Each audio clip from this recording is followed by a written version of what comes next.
عائشہ نام رکھنا تعلیمات اہل بیت میں سے ہے، یعنی اپنی بیٹیوں کے نام عائشہ رکھنا یہ کیا ہے؟ تعلیمات اہل بیت میں سے۔ لیکن شیعہ آپ لوگوں کو یہ بات نہیں بتائیں گے۔ یہی شیعہ کتاب 14 ستار، اس میں ائمہ کرام کی حالات زندگی لکھی ہوئی ہے، جن میں ائمہ کرام کے اولاد کا بھی تذکرہ ہے۔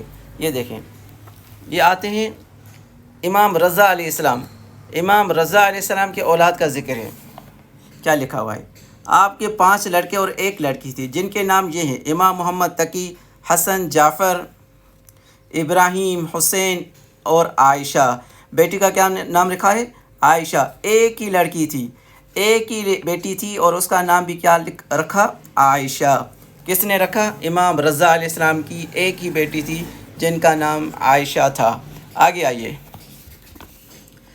یہ ہے امام نقی علیہ السلام، امام علی نقی علیہ السلام، ان کی اولاد کا ذکر ہے۔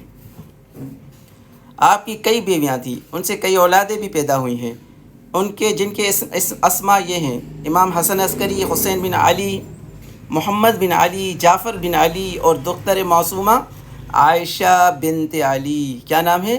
عائشہ بنت علی۔ ایک ہی بیٹی ہے امام علی نقی کو بھی، اور انہوں نے اپنی بیٹی کا نام کیا رکھا ہے؟ عائشہ۔ اگر ان ائمہ کرام کو، اہل بیت کرام کو عائشہ نام سے ذرہ بھی بغض اور نفرت ہوتی، وہ کبھی بھی اپنی بیٹیوں کے نام عائشہ نہیں رکھتے۔